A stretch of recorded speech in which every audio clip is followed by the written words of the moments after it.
The door slams behind you. The sound doesn't echo. It absorbs into concrete and steel, swallowed by walls designed to keep noise from traveling and time from moving. For a moment, you stand still. The air is stale, held at a constant 19 degrees Celsius, dry enough to crack your lips by morning. Fluorescent lights buzz overhead, never fully off, never fully on. There is no shadow deep enough to hide in. You are not called by your name. You are processed. Measured. Weighed. Catalogued. Your fingerprints taken twice. Your photograph captured from 3 angles. A number assigned. It replaces everything else. The sentence is read to you in a voice that doesn't change tone. It stretches beyond what you can realistically survive. Years stack into decades. Decades into something abstract. You stop counting before they finish. No one explains how to exist here. They don't need to. The system assumes you will learn or be corrected. The first night is the longest. Not because of fear, but because of the absence of anything familiar. The bed is a steel frame bolted to the wall. The mattress is thin, exactly 5 centimeters, covered in a material that doesn't retain warmth. You lie down fully clothed. Sleep doesn't come. You listen instead. Distant footsteps. Metal doors opening and closing in controlled intervals. A cough somewhere down the corridor that repeats every few minutes. Patterns begin to form. Morning isn't marked by light. It's marked by movement. Doors unlock in sequence. A mechanical rhythm. You follow the flow without instruction. That's the first rule you learn. Move when others move. Stop when they stop. Routine becomes structure. Structure becomes survival. You eat in under 4 minutes. Not because you're hungry, but because time is limited and hesitation draws attention. Trays slide across metal surfaces. Portions are consistent. Calories are measured. Taste is irrelevant. You learn to keep your eyes down, your movements efficient. Speaking is optional. Silence is safer. You watch everything. Not directly. Never directly. Reflections in polished surfaces. Peripheral movement. The way people position themselves in line. The gaps they leave. The ones they don't. Days repeat with minor variations. Count at 6 o'clock. Yard at 9:30. Lockdown at 2100 hours. The schedule doesn't change. Only the people within it do. Some disappear. Some arrive. The system remains stable. Months pass before you understand the hierarchy. It isn't written anywhere. There are no visible ranks. But it's there, embedded in behavior. Who eats first? Who sits where? Who speaks and who is listened to? You start at the bottom. Not because of anything you've done, but because you're new. Unknown. Replaceable. You are tested in small ways. A shoulder bumped too hard. A look held too long. A question asked without respect. You learn quickly which responses escalate and which diffuse. You adjust. Year 1, you observe. You keep interactions minimal. You respond when necessary. You avoid conflict when possible. Year 2, you begin to participate. Small alliances. Temporary. Transactional.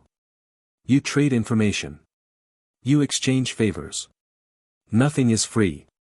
Every action carries a cost, even if it isn't immediate. Year 3, you are expected to enforce. Not rules written by the institution, but the ones maintained by those inside it. A line crossed. A debt unpaid. You are told to be present. Then to act. You hesitate once.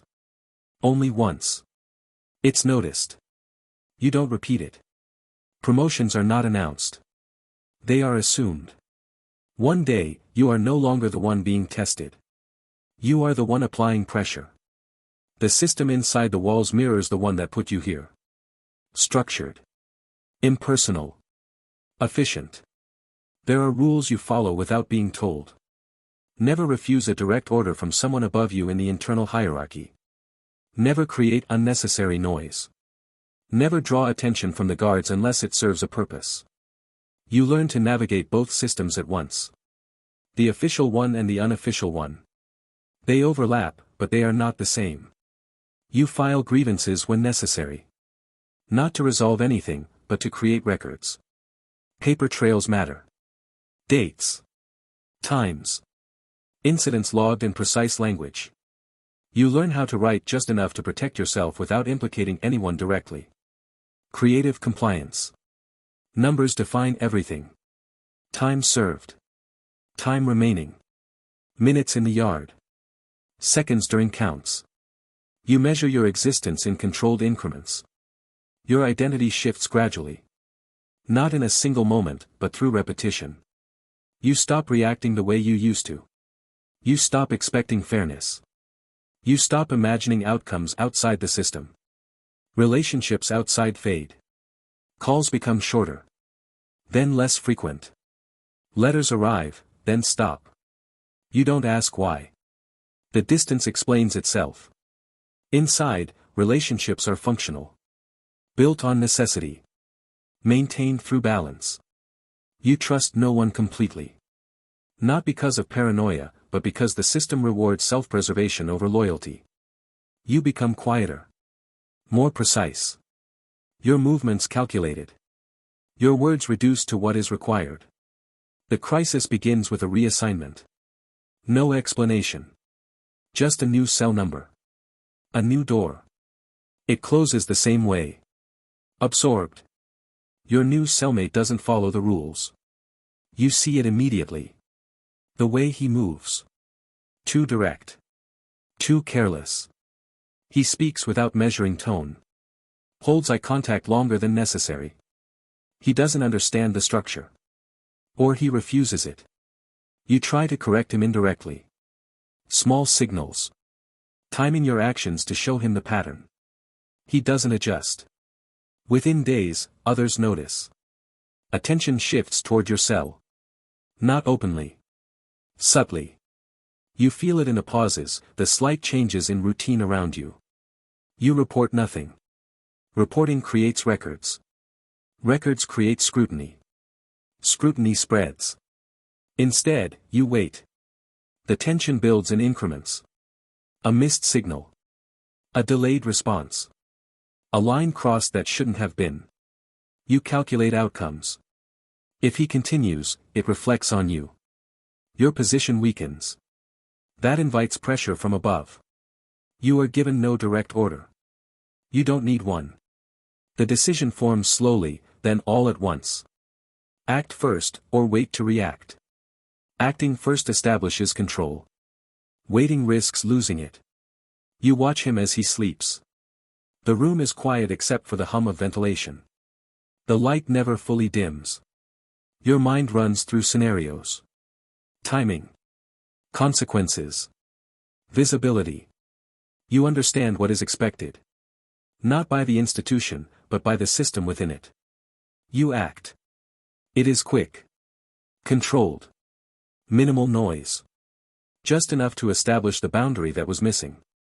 He resists, then stops. Not permanently. Just enough. The next day, the environment adjusts.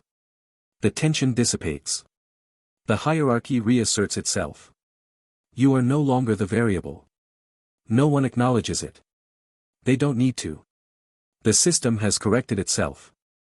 Time continues. It always does. You settle back into routine. Count. Yard. Lockdown. The same sequence, repeated until it loses distinction. Years pass without markers. You measure them in transfers, in faces that disappear, in the gradual reduction of your own expectations. You realize something quietly, without a single defining moment. You are not living here. Not in the way you once understood living. You are lasting. Maintaining position. Preserving continuity. Living requires variation. Choice. Movement. Lasting requires consistency. Control. Endurance. You choose the latter because it is the only option available. Eventually, your time ends. Not because it feels complete, but because the number assigned to you reaches 0. The process reverses. You are processed again.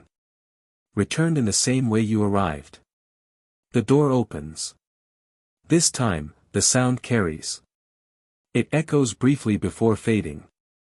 Outside, the air feels different. Uncontrolled. Warmer. You stand still for a moment, unsure what to do without a schedule defining your next movement. Inside, the system continues. Another door closes. Another number is assigned. Another person stands in that same space, disoriented, silent, waiting to understand the rules that will reshape them. They will learn. They will adjust. They will decide, at some point, between living and lasting. And the system will remain exactly as it was, long before you entered it, and long after you are gone.